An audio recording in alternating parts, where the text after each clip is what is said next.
안녕하십니까, 김박사 브로 시간입니다. 오늘은 만사부려튼튼이란의 만전지책, 소잃고 외양간 고친의 망양보례, 우물한 개구리를 하노라 망양지탄이라는 세 가지 고사성어로 방송을 시작합니다. 저는 용수령 김박입니다. 자, 첫 번째 고사성어는 만전지책 되겠습니다.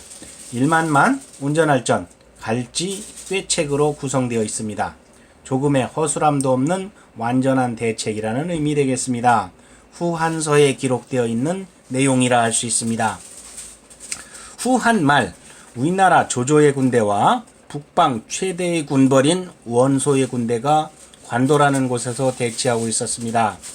이때 원소의 군대는 10여만 명이나 되는데 반해서 조조의 군대는 3만여 명밖에 되지 않았다 합니다.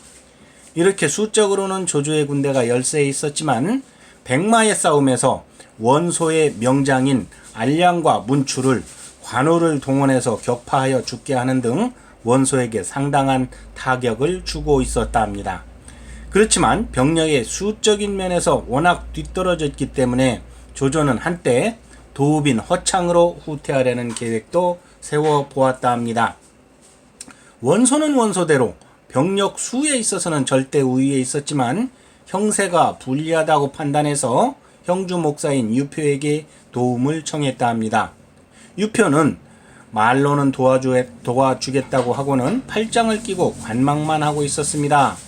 이를 보다 못해 유표의 측근인 하순과 유선이 유표에게 진언합니다. 우리가 이렇게 아무것도 하지 않고 방관만 하고 있으면 결국 양쪽 모두의 원한을 사게 됩니다. 지금 형세로 보아 조조는 원소의 군대를 격파할 것입니다. 그러고는 곧바로 우리를 공격해 올 것입니다. 그러니 원소보다 조조 편을 드는 게 좋을 듯합니다. 이것이 가장 안전하고 완전한 대책인 만전지책입니다. 그러나 유표는 이 말을 듣지 않고 있다가 마침내 관도의 싸움에서 승리한 조조에게 화를 당하고 맙니다. 유표여 만사부려튼튼이라네. 자, 그림을 보면서 다시 한번 살펴보겠습니다. 만전지책, 황금빛 글씨가 쓰여 있습니다. 글자만으로도 안심되지 않는가? 참으로 만전한 글자로다. 자, 거미가 거미줄을 촘촘하게 쳐놓고 있습니다. 물샐 틈 없는 촘촘한 절대 수비라고 할 수 있겠습니다. 이러한 물샐 틈 없는 이러한 촘촘한 수비를 바로 천라지망이라고 할 수 있겠습니다. 아무것도 빠져나가지 못하게 아주 에워싸는 것이라고 할 수 있습니다. 자, 그리고 나 거미 어디 빠져나갈 테면 빠져나가봐. 모두 사로잡을 것이다 라고 호시탐탐 먹이를 노리고 있습니다. 자, 두 번째 고사성어는 망양보례 되겠습니다. 망할 망자 또는 잃을 망자, 양자, 도울 보자, 우레레자로 구성되어 있습니다. 양 잃고 우리를 고친다는 뜻으로 전국책에 기록되어 있는 내용이라고 할 수 있겠습니다. 중국 전한 때의 학자 유양이 편찬한 전국책 초책에서 유래된 내용입니다. 망우보례와도 같은 뜻이라 할 수 있습니다.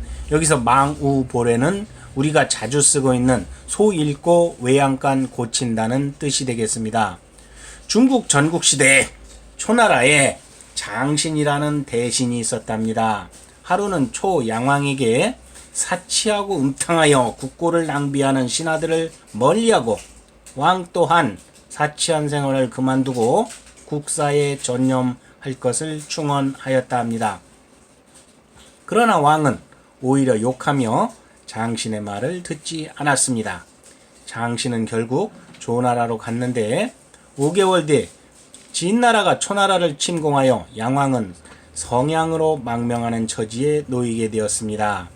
양왕은 그제서야 비로소 장신의 말이 옳았음을 깨닫고 조나라에 사람을 보내 그를 불러들입니다. 양왕이 이제 어찌해야 하는지를 묻자 장신은 다음과 같이 대답하였습니다. 토끼를 보고 나서 사냥개를 불러도 늦지 않고 양이 달아난 뒤에 우리를 고쳐도 늦지 않다라고 하였다는 데서 망양보레라는 고사성어가 생겼다고 할 수 있습니다. 옛날 탕왕과 무왕은 백리 땅에서 나라를 일으켰고, 거랑과 주왕은 천하가 너무 넓어 끝내 멸망했습니다. 이제 초나라가 비록 작지만 긴 것을 잘라 짧은 것을 기우면 수천리나 되니 탕왕과 무왕의 백리 땅과 견줄 바가 아닙니다. 여기서 망양보레는 이미 양을 잃은 뒤에 우리를 고쳐도 늦지 않다는 뜻으로 쓰였다 합니다. 다시 말해 실패 또는 실수를 해도 빨리 뉘우치고 수습하면 늦지 않다는 말입니다. 따라서 부정적인 뜻보다는 긍정적인 뜻이 강한 말이라고 할 수 있습니다. 하지만 점점 원래의 뜻과는 달리 일을 그르친 뒤에는 뉘우쳐도 이미 소용이 없다는 부정적인 의미로 바뀌어 사용되고 있다 할 수 있겠습니다. 자, 그림을 보면서 다시 한번 살펴보시죠. 우리가 고장났습니다. 그 틈으로 양이 쏜살같이 도망을 갑니다. 빨리 고쳐야 할 것입니다. 망치를 들고 목장주가 고치려고 하고 있습니다. 사후 약방문이라는 의미로 사용되기도 합니다. 미리미리 준비하고 예방하자는 뜻이라고 할 수 있습니다. 후회는 아무리 해도 쓰다라는 말이 되겠습니다. 그리고 망우보레는 소 잃고 외양간 고친다는 뜻으로 망양보레와 같은 의미라고 할 수 있습니다. 원래의 뜻은 빨리 실수를 깨닫고 수습하면 늦지 않다는 긍정의 의미였다 합니다. 자, 건강보험이나 자동차 보험 등 아프기 전에, 사고 나기 전에 미리미리 준비해 놓으세요. 늦으면 남는 건 후회뿐이라 할 수 있습니다. 자, 세 번째 고사성어는 망양지탄 되겠습니다. 발알망자, 바다양자, 갈지자, 탄식할 탄자로 구성되어 있습니다. 남의 원대함에 감탄하고 나의 미흡함에 부끄러워한다는 의미 되겠습니다. 장자 추수편에 기록되어 있습니다. 먼 옛날 황하중류의 맹진에 하백이라는 하신, 즉 강의 신이 있었다 합니다. 어느 날 아침 그는 금빛 찬란히 빛나는 강물을 보고 감탄하여 말했습니다. 이런 큰 강은 달리 또 없을 거야. 그러자 그렇지 않습니다 하고 뒤를 돌아보니 늙은 자라가 말하고 있습니다. 그럼 황하보다 더 큰 물이 있단 말인가? 그렇습니다. 제가 듣기로는 자라가 말하고 있습니다. 제가 듣기로는 해 뜨는 쪽에 북해가 있는데 이 세상의 모든 강이 사시사철 그곳으로 흘러들기 때문에 그 넓이는 실로 황하의 몇 갑절이나 된다고 합니다. 그런 큰 강이 과연 있을까? 어쨌든 내 눈으로 보기 전엔 못 믿겠네. 참 눈이 짧은 하신이라 할 수 있겠습니다. 황하중류의 맹진을 떠나본 적이 없는 하백은 늙은 자라의 말을 믿으려 하지 않았다 합니다. 이윽고 가을이 오자 황하는 연일 쏟아지는 비로 몇 갑절이나 넓어졌습니다. 그것을 바라보고 있던 하백은 문득 지난날 늙은 자라가 한 말이 생각났습니다. 그래서 그는 이 기회에 강 하루로 내려가 북해를 한번 보기로 했습니다. 하백이 북해에 이르자 그곳에 해신인, 바다의 신인 약이 반가이 맞아주었습니다. 잘 왔소. 진심으로 환영하오. 북해의 해신이 손을 들어 허공을 가르자 파도는 가라앉고 눈앞에 거울 같은 바다가 펼쳐집니다.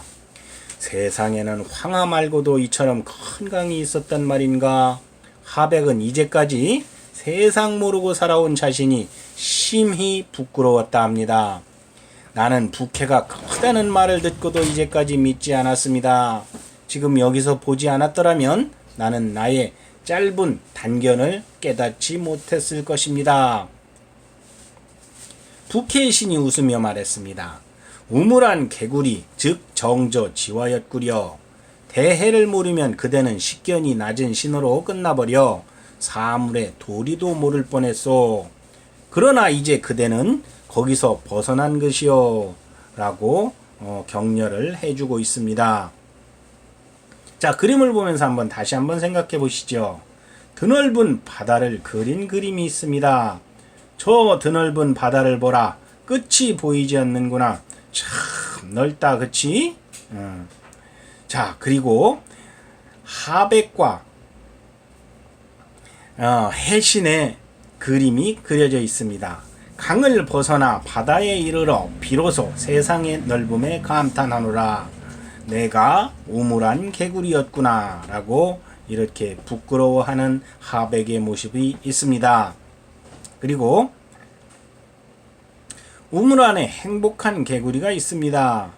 깨구락지야, 세상의 넓음을 알고자 한다면 그곳을 벗어나 세상을 여행하라 하고 거북이가 쳐다보면서 이렇게 충고를 해주고 있습니다. 과연 저 개구리가 우물을 벗어나 세상을 여행할 수 있을까요? 그것은 아무도 모르는 일입니다. 자, 어쨌든 오늘의 고사성어 시간을 마치도록 하겠습니다. 김 박사였습니다. 다음 시간에 뵙겠습니다. 감사합니다.